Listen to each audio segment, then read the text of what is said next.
Hello. This is going to be a short practice that is focused on opening the front of the thighs and the groin area, and particularly stretching the quadriceps and iliopsoas muscles here. And there are two main reasons to practice this from time to time. One is preparing the body for deeper back bends, which means opening more range of motion in these areas, which usually leads to releasing restrictions that prevent us from diving deeper into those or the back bending experience. And it can also help release tension or even pain from the lower back. And many times lower back issues are caused by restricted hip mobility. And this is one of the ways that we can start opening more mobility in that hip region. And that can translate to many daily activities such as walking, climbing stairs, bending down or reaching up, and so on. All right, so let us just start right away. And it might be useful for you to organize a towel for yourself if you have sensitive knees, as we put the knees on the floor for part of the practice. So this is an example of something you can use. You can pause for a second and get it if you need to. And then we start sitting in this way in Vajrasana with the knees bent. We're sitting on the heels. Take a moment just to arrive at this position. And then the first thing we're going to do, we're going to take the hands behind us, and you can either put it on the fingertips or flat. You can also use blocks if you need. And from there, once we kind of can lean a little bit backward towards the hands, we start lifting the hip off the heels. And then a very important pattern of action we want to use here is rolling the tailbone forward towards the area in the front of the yoga mat, towards the knees and beyond them. If the neck is okay, you can also drop the head back, but of course you don't have to. And hold here for 3 or 4 breaths, so it's very useful to breathe slow and steady as you hold positions in yoga. And maybe as you inhale, you create a bit more openness in the front of the body. As you exhale, you roll the tailbone a bit further forward. Take another breath or two here.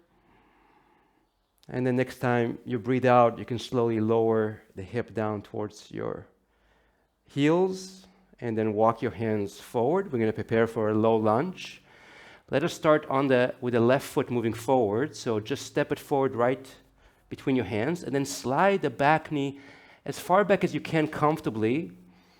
And again, this is if your knee is sensitive, just slide a towel or something to cushion under that knee in the back there.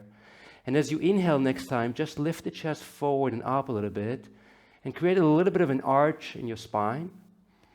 And you can also drop the tailbone towards the floor as you breathe out to enhance a little bit that openness that we're starting to create in that area in the front of the thigh, the back leg.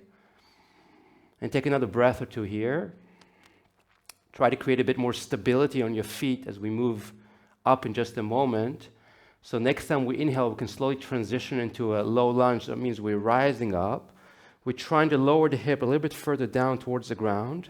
And then we can start taking the hands back and reach back, almost like we're trying to reach somewhere in the back of the mat.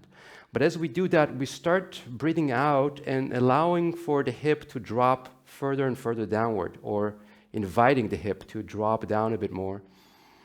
And it's not done by pushing things downward. It's done by releasing resistance wherever you may feel it. Take another breath. Maybe turn the palms forward to open the fronts of the shoulders a little bit. And the next time you inhale, you can slowly put your hands flat on the ground again. Step the front foot back as you exhale. And step the other foot forward as you inhale. Take your time to arrive there. Slide the back knee a little bit further back. That's a little bit more effective. Of course, do it just the right amount for you. Once you arrive, come up on your fingertips, or maybe keep your hands flat, whatever works for you. Inhale, lift the chest forward and up with a little bit of an arch along the spine. And every time you exhale, you can invite the tail in the back to drop down towards the floor a bit. So trying to drop the center of gravity further and further down towards the ground. Take another breath here. Noticing if you feel any sensations in that leg in the back there, the front area. And then you can slowly let go of your hands as you inhale and rise up here. And then slowly, maybe start to drop down towards the ground and simultaneously lean back a little bit with your shoulders, almost like you're trying to reach to the area behind you, grab something important to you.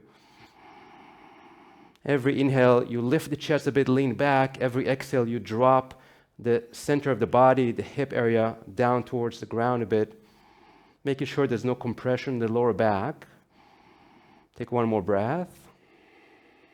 Next time you inhale, you can slowly put your hands on the ground. Exhale, step the front leg back. And take another moment in Vajrasana just to reset the body before we do the second part of this practice. Rest your hands on your thighs. Maybe close your eyes for a moment. Observe if you feel any sensations in the back, in the front of the body, the front thighs, the groin area, maybe somewhere else. Let's go ahead and do the second part. We're going to take the hands forward and step that left foot again right between the hands. Slide the back knee a little bit further back if that's available for you.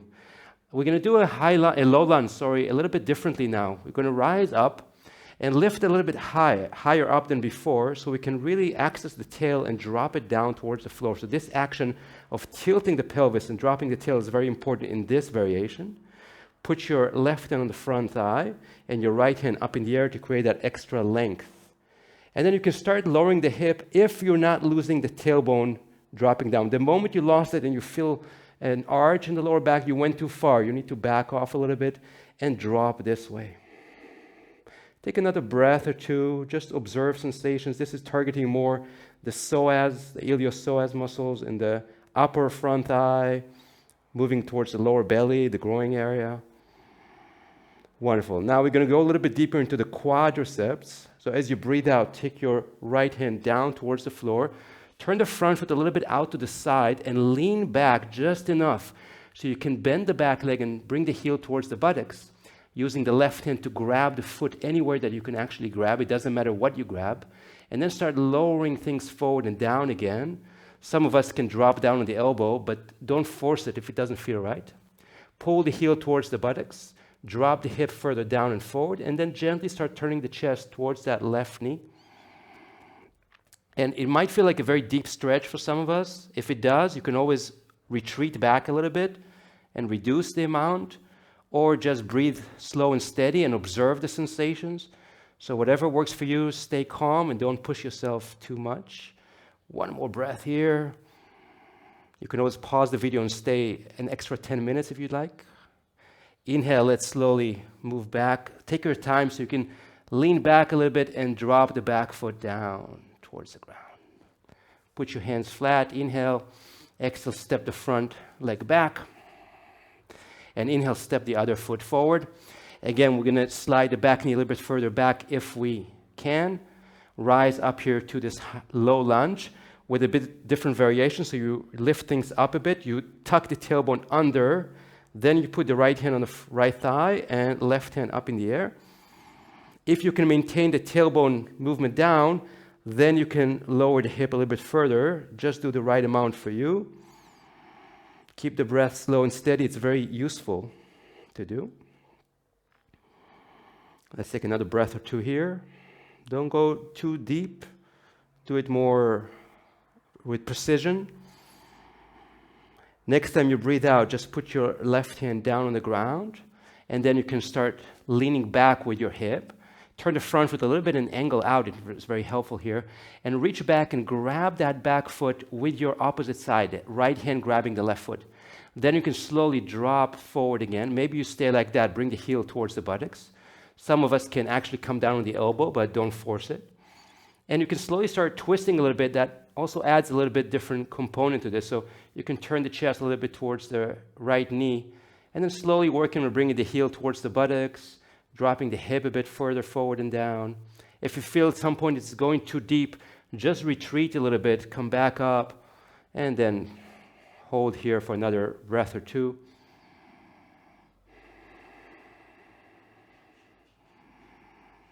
Wonderful.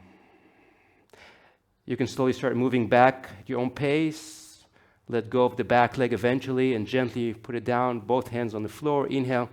Exhale, step the front leg back and sit in Vajrasana for another moment or two here as we enter the last part of this practice. Maybe close your eyes for a moment, just observe sensations. And then the last part of the practice, we'll go for the high lunge. Let's inhale, put our hands forward. Exhale, step the left foot forward. This time, turn the back foot on the toes, straighten the back leg. If you can, try to keep it fully straight. Of course, don't force it if it doesn't work for you. Rise up here. And then put your left hand on your left thigh, or left hip, or left waist. And inhale, reach the right hand up in the air again. Try to reach the back foot back through the heel and lift the front thigh up towards the ceiling a bit.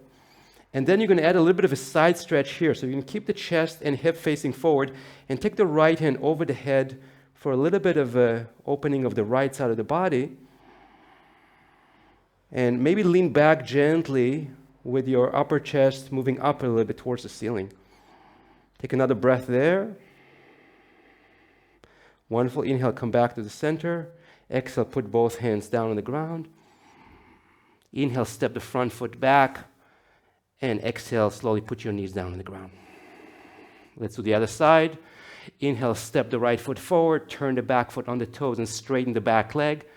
Try to keep it as straight as you can. It'll be a little bit more effective for this practice. Rise up here, find your balance. Right hand anywhere that gives you support, waist, hip, or thigh. Lift the left hand up in the air and try to keep everything facing forward, the chest, the hip if you can. And start taking the left hand over the head towards the right side, creating that side stretch. Noticing if you can feel kind of a connection between the side of the body, moving towards the front thigh. Take another breath or two. Maybe lift the top of the chest up a little bit. Wonderful. Inhale, hand reaching up. Exhale, both hands down to the ground. Inhale, step the front foot back. Exhale, put your knees on the ground and slowly find your way back to the pose where we started. Vajrasana, sitting on the heels, resting our hands on the thighs, closing our eyes. Take a moment, continue breathing slow if you can. Observe sensations in the front of your body.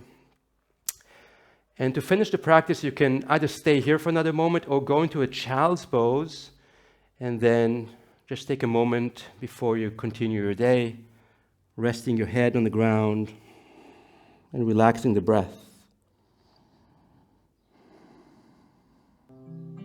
Yoga Chitta Vritti Nirodha